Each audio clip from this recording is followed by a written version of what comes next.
Let me just say right now a big thank you to my lovely viewers for your patience and understanding over these last couple of weeks. Here's hoping that after today we can get back into something of a regular release schedule. For those who don't know, I took a week off after completing the Saints Row review to get my head on straight as my precious Bailey dog passed away on the 27th of August, which, as you can tell, I didn't take well. This week I'd originally wanted to talk about Team 17's Souls-like Thymesia, but I'm stuck on the second boss Odor? How the hell do you say this? Unable I am to get him to less than 20% of his second phase HP bar, or should I say 40%, as you need to drain his health twice in order to kill him. A mechanic that I was sort of interested in when I first saw the game, somehow missing the fact that the need to basically empty a full health bar twice per enemy would get annoying. Combine that with melee attacks to have less range than you think they should, and a character that sometimes interprets you pressing the dodge or heal button as a casual suggestion. In any event, I've left that behind for now, and will come back to it when my hands stop shaking out of anger. So what was I to do this time? That was the question on my mind. Well, I got my Xbox One's power cable back from my brother, and it has been a while, so I figured, why not? So my lovelies, grab yourself a nice cold bottle of Nuka-Cola and make sure that laser pistol is charged, because we're taking a little trip down to the Mojave Wasteland.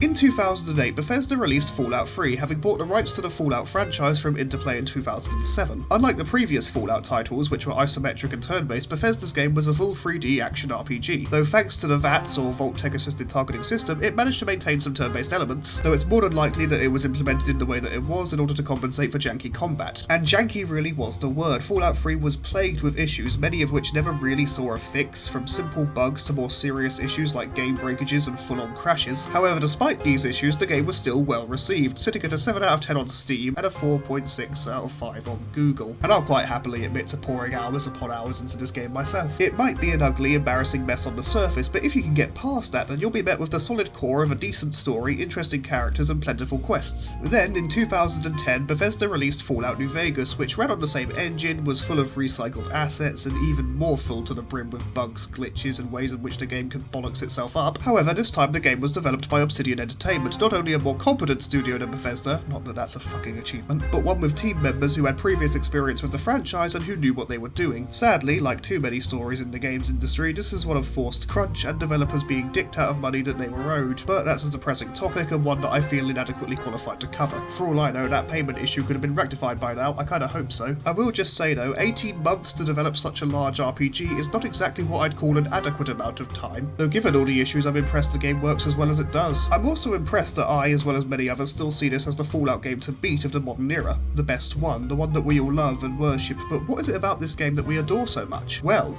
let's find out. Also, another quick thank you, because I did actually make a version of this video for last week, but only whilst uploading it did I think to myself, nah, I can do better. I still have that video somewhere.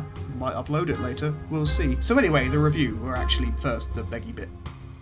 If you enjoy these videos, then don't forget to like, leave a comment and subscribe for future videos. If you want to, you can support the channel further by going to patreon.com/RonicaReviews and pledging £1 a month, which will help me to keep building the channel and bringing you content, and it will also get you some nifty benefits. You'll get 24 hours early access to new reviews, a shout out at the end of videos, and you'll get to suggest new games for me to cover. But what if you want something more tangible back for your support? Then you want to head over to ronicareviews.teamor.com to get yourself some merch. We have several t-shirts for you to browse, a couple of tote bags, and even a jigsaw puzzle. Also, you can follow me on Facebook, Instagram, and Twitter if you'd like. You'll find links to everything here in the description below. Now, on with the video. Fallout New Vegas takes place in the Mojave Wasteland in 2281, just over 200 years following a massive nuclear war that devastated the planet. You play as a courier with the Mojave Express and were tasked with delivering a package to the New Vegas Strip. However, you are ambushed by this besooted weirdo and his muscle who steals the package, a small platinum chip, and then he shoots you in the head. Off to a flying start, aren't we? Luckily, a cowboy robot finds us and drags what's left of us to a local doctor who manages to pull the bits of bullet out and put the bits of brain back in. In this section, we build our character, and I'd like like to say that I'm very fond of this particular type of character builder, one that takes place within and is contextualized by the game world itself. We use this robot mirror thing to adjust our appearance, though just remember you'll never not look like you're made out of plastic. Then we hobble over to this vigor tester machine. This lets us choose our stats, like our strength, our intelligence, our charisma, etc. Then finally we take a seat on the doctor's sofa and he asks us a series of questions which is meant to determine our starting skills. Of course, if we are dissatisfied with what we ended up with, we can swap them around. I do feel like it's a bit of a cop-out, but I do prefer being able to do it, so meh. We then get to choose up to 2 starting traits. We don't have to, but they all have their own checks and balances, so be sure to read screw it, I'm sticking that in there. Be sure to read through them thoroughly before you decide. Some of them do seem to only exist for an extra layer of roleplay, but then I'm fine with that, it's a role-playing game. Then we're given a Pip-Boy, some clothes and some weapons, and then let loose into the desert to begin our adventure. You're given a quest right out of the gate to ask around town for information about the man who shot you in the head, and you're also advised by Doc Mitchell to visit a lady named Sunny Smiles to learn how to survive in the desert. She'll teach you the basics of combat and introduce you to the crafting system. If you'd just come from Fallout 3, then you'd already be seeing several significant changes. Things like how the animations of characters when jogging with weapons drawn is a lot less stiff than it used to be, and how now there's proper iron sight aiming, also the addition of new animals in the crafting system itself. Fallout 3 did have a crafting system, though it was somehow a lot more basic than the one we get in New Vegas and only really let you make custom weapons, and I will say it's a shame that doesn't return, the ability to make custom weapons that is, although in its place we do get a lot more. There are 3 types of crafting that you can engage in. There's campfire crafting, which lets you make food, medicines and poisons. Then there's reloading bench crafting, which lets you make ammo for conventional firearms like 10mm pistols. It also lets you break down ammo you ain't using, which is always helpful. And then finally we have a fairly basic looking workbench, previously appearing in Fallout 3 as the station where you make the custom weapons. These days it lets us make energy weapon ammo and other useful tools like weapon repair kits, for example. Speaking as someone who is quite quick to call out unnecessary crafting systems in games, as too many games possess them for virtually no reason, I will say that Fallout New Vegas does it decently enough, and based on what character you're making, these systems can become quite useful and sometimes quite vital to your survival. Anyway, with these lessons learned, we can now set out to begin our quest proper, or pop back into the town to meet the bartender Trudy and get another quest. Yay! No matter how many times I play this game, I will always do this quest, mostly because one of the dudes that we meet in this quest who we end up killing has a hat that I like. As Fallout New Vegas is a particularly big RPG with a metric fuck ton of quests, which I believe is the equivalent to an Imperial shit ton of quests, but don't quote me on that, we're not going to go through them all here today. You really want to though, don't you? I can see it in your eyes. I mean, yeah, obviously I want to. Hell, I'd love to dedicate a few months to making a full-on deep dive of Fallout New Vegas and literally every quest, character and thing there is in this game, but we're not going to do that here. We're going to try and keep things simple. I'll sum up the main story over the next few paragraphs, so if you don't want that spoiled for you, I suggest you skip to the timestamp on screen. No spoilies! No spoilies! We track Benny, the boy who did shoot us, to the New Vegas Strip, that being the section of Vegas that's still up and running even 200 years following the war, and we can get back the platinum chip that he stole from us, then deliver it to Mr. House, the head honcho of this glittering oasis. Also, whilst we're in town, we get invitations from Caesar's Legion and the NCR to attend meetings with their bosses. Well, not their bosses.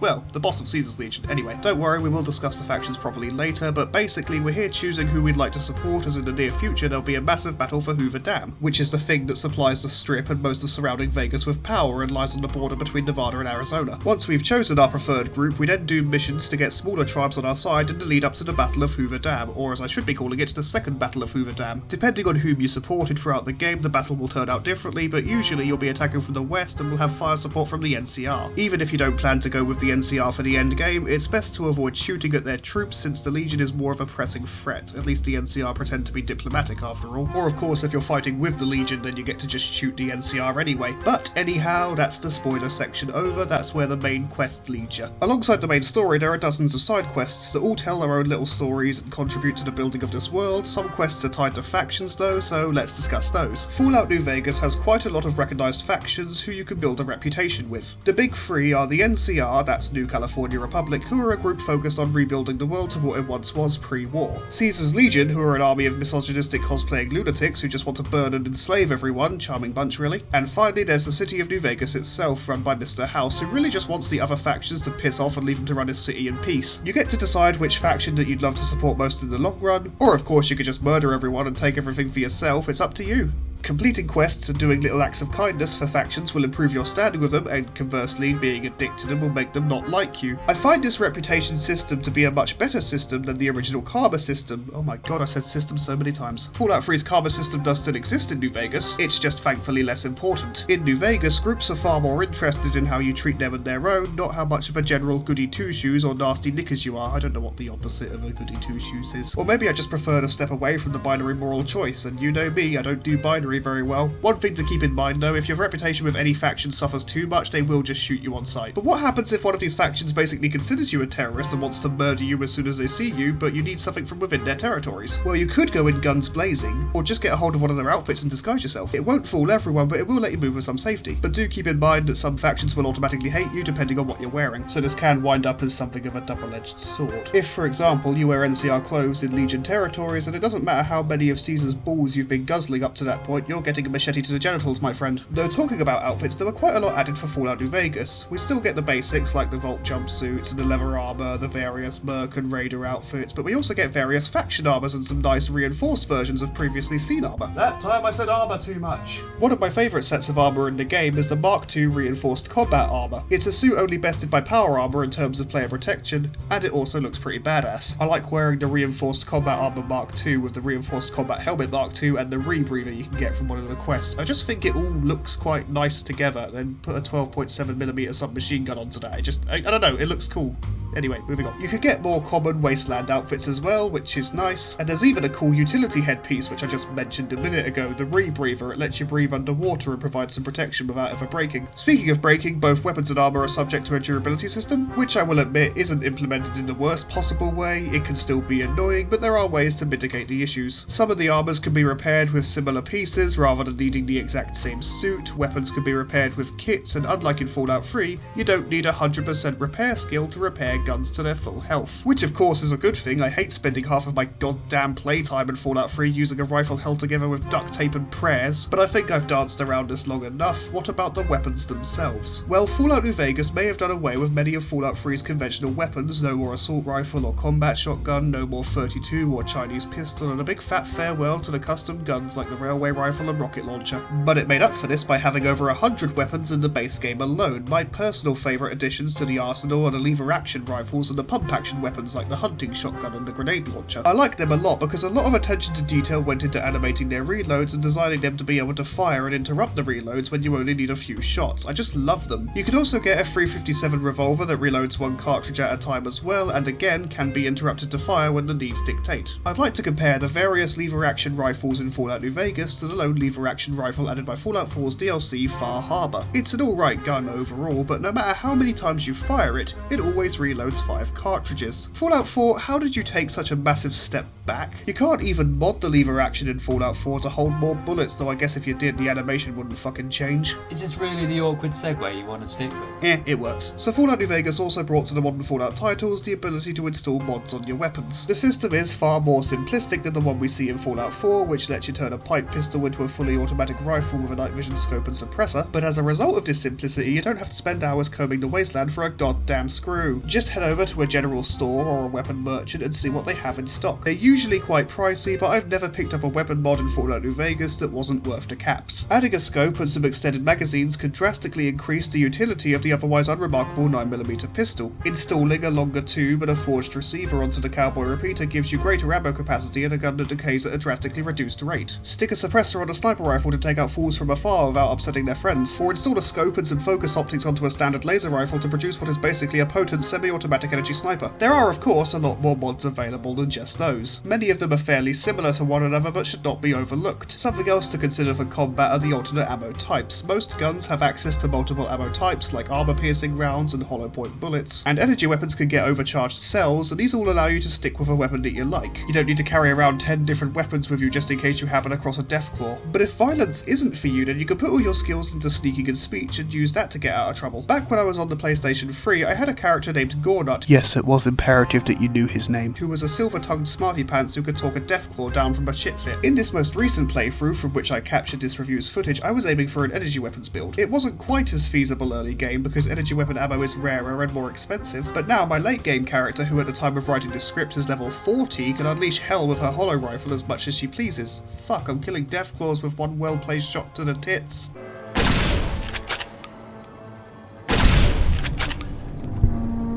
Also, being able to recycle used energy weapon ammunition is a big plus, because once you have enough, you can support yourself for ages. Between all the recycling and the converting of other energy weapon ammunitions, I haven't had to buy microfusion cells for a while now. But again, do keep in mind that I'm level 40, it's taken me ages to get to this point. As you level up, you gain skill points to place in whichever skills you desire, and they're all useful in some way. A good barter skill will make selling loot more lucrative and buying goods a lot cheaper. A good survival score lets you cook more things at campfires and increases the bonus one gets from eating food. A high science skill lets you build better tools and hack more advanced computer systems. A high sneak skill will drastically increase your ability to remain undetected even when sneaking in broad daylight. A good speech skill lets you talk your way out of anything. It is so important to pay attention to each skill and what it does, because neglecting one can leave you in the shit later. Every other level up awards the player a new trait. You get to choose which one you want and which one you think will serve you the best. Do keep in mind that some naturally require certain skills or certain stats, but a good bit of advice is to take the swift learner and educated traits early on to maximise the XP you'll get and the skill points that you can distribute. A good trait for combat I find is the rifleman trait, which drastically increases your accuracy in VATS when using two-handed guns. VATS being that system that lets you pause the action so you can line up your next few attacks. Another one which I would almost always get when I could was the jury-rigging trait, which does require a repair skill of 90, but it lets you complete repairs for weapons and armour using only vaguely similar equipment rather than needing the exact same gear to complete said repair. This is extremely useful when utilising rarer or unique equipment which otherwise could only be repaired by visiting an NPC and paying them your yearly wages. Hey, far be it from me to tell you how to do your, well, I'm not calling it a job. Get to the point. But someone still needs to talk about the unique weapons that are found throughout the game. Come on, you gotta. They're really cool. Yeah, that's a fair point. Unique weapons then. There are quite a lot of unique variations of common guns found throughout the Mojave Wasteland, and they're all rather interesting. Here are some examples. This is Maria, a unique 9mm pistol previously belonging to Benny, you know, the suit dude who tried to do a murder to us. It deals a little more damage, has a higher rate of fire and more health. Also, it's so shiny and cool looking. Here is the Gobi Campaign Scout Rifle, a unique sniper with a desert camouflage skin that deals more damage, chambers an extra round, and like Maria, is a bit more durable than its standard counterpart. This is the C-57Z Avenger, a small red minigun with an incredibly high rate of fire that weighs much less than a regular minigun. Look, here's the mysterious Magnum that does, well, this.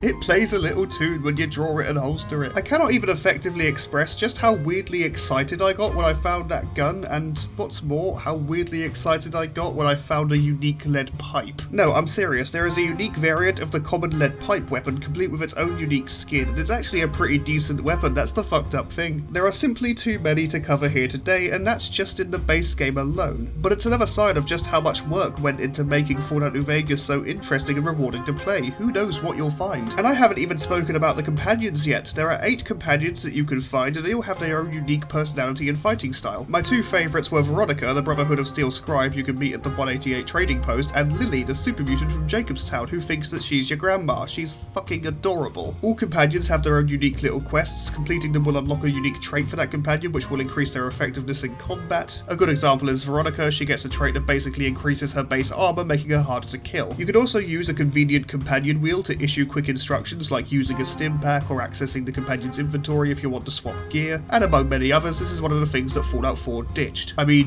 why though? Why ditch these good ideas, Fallout 4? You got rid of alternate ammo types, the companion wheel we just talked about, the reputation system doesn't really seem to be a thing. With that, no disguises, fewer weapon options. I mean, the more I look at you, the clearer it becomes that despite the fact that you run a bit better and look a bit nicer, you really are the lesser game here. Hey, that's not fair. I brought base building and a more intricate weapons crafting system. Oh, and an actual power armor mechanic. I'm the superior one. Then explain how you're ranked lower than New Vegas on IMDb and Google. Well, I'm also a 9 out of 10 on Steam, though. Yeah, well done. You broke even with a game that came out 5 years before you with a more rushed development cycle and crashes so frequently it makes American Airlines look competent. Say what you will, you'll be back to play me more. I will, yes. When I get that need to mindlessly play a simple, uncomplicated approximation of a Fallout game, then you'll know I'll be back. I'll eat a duffel bag of dicks. You think that's an insult? Wait, what? Anyway, onwards and upwards. Fallout New Vegas, alongside having a vast equipment arsenal, well-written and interesting characters, as well as so many quests that it's almost daunting, also has some of the best DLC packs I've ever seen. I don't know, there's a lot of DLC floating around. What does the DLC in New Vegas have to offer? More weapons for one. Tell me more. The first two DLC packs to mention are the Courier's Stash and the Gunrunner's Arsenal. Both add more equipment to the base game, and in the former's case it adds a ton of useful starting equipment like the Armoured Vault Suit or the Sturdy Caravan Shotgun. The other DLCs contain unique maps, new characters, and even more quests. The first one, Dead Money, literally takes you to a haunted villa full of deadly holograms and menacing ghost people and has you engage in a casino heist at the command of the weirdo who stuck a bomb collar to your neck. Incidentally, this is where you pick up the Holo Rifle, and I love this rifle, it's one of my favourite guns in New Vegas. The second, Honest Hearts, takes you to Zion Valley, a lovely park full of tribals where you meet the Burned Man, a former member of Caesar's Legion who was lit on fire and thrown into the Grand Canyon yet somehow crawled out alive. The third takes you to a scientific research centre full of cyborg dogs, robot scorpions, lobotomites and crazy professors doing weird science, not to be confused with the movie Weird Science. Is it a movie? I've only ever heard the term Weird Science. I actually don't know what it is. I'm just gonna guess it's a movie. Though I should point out now that this DLC pack has some of the best dialogue in the entire game and all of its DLCs. This is just some brilliant stuff right here. Ah, that is correct. You must walk upon your many penised feet,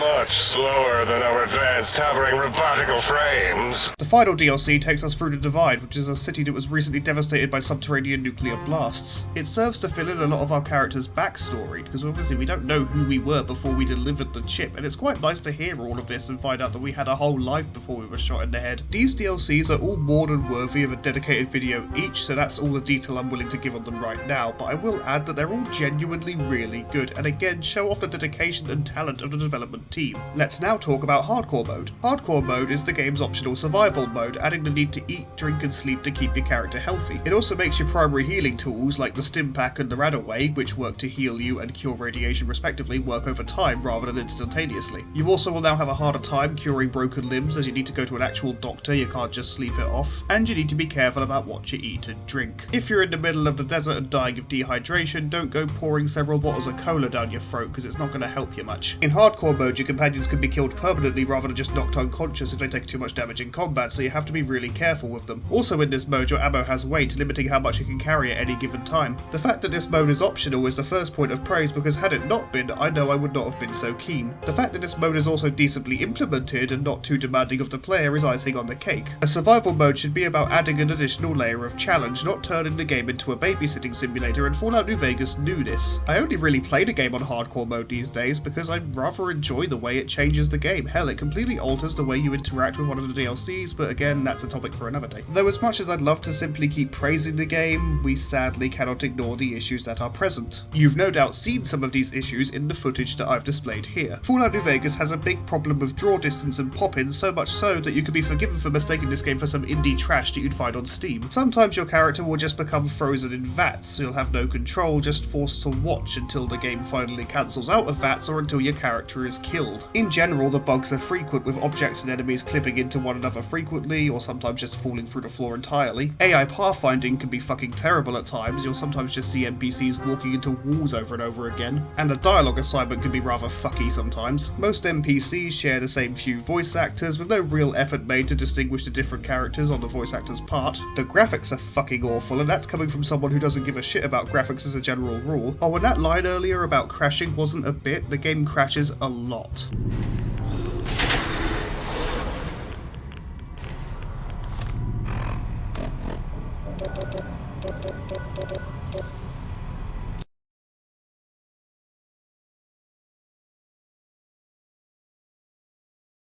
Fortunately this time I've only been subjected to 2 crashes whilst playing, which is nice, but on my last character it quickly got to the point where I didn't so much as end a session as I just played until the game crashed shortly after booting up. With all of these rather glaring issues, you could be forgiven for looking at the game and going, ew, look at that. And honestly, I can't blame anyone who doesn't want to have to put up with this stuff while playing video games. This level of mechanical functionality, I suppose, if you want to call it that, you technically can, it's technically functional, could be a massive turn off, and for me, nearly was. If I wasn't eased into this by the slightly more stable Fallout 3, then I probably would have given up years ago. However, get past all these issues and there is an amazing game here to play and a great experience to be had. I cannot recommend this game enough, though at this point I would say buy a pre-owned if you can, just to screw Bethesda out of any potential royalties they may receive. Is that extremely petty? Yes, it is. Still, do it. Hell, if you like, I'll sell you one of my PS3 copies of Fallout New Vegas. That should better help you achieve your goal of keeping your dosh as far away from Bethesda as possible. Fallout New Vegas is, at heart, an amazing video game, and even today is worth going for. One with an interesting story to tell, and that manages to deliver a very solid experience, even struggling against its own mechanical shortcomings. It's a game with real heart and effort behind it, one with a ton of replay value and some of the finest DLCs ever created in my opinion. And it manages to achieve all this despite the publishers being a massive bunch of cunts. In other words, despite the publishers being publishers.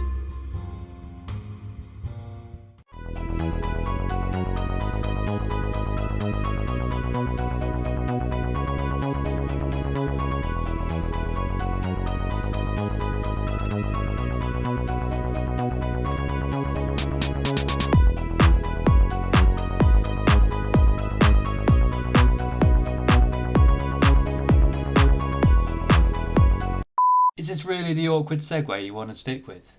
I mean, for the Fallout New Vegas weapon oh fuck, I fucked up my own fucking line. I'm fucking worried in my fucking head. It's a fucking tool. Here's hoping that after today we could get something back into a release schedule, something dark side.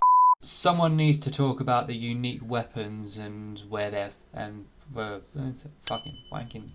Fuck off, cunt. Nearly did that. In 2008,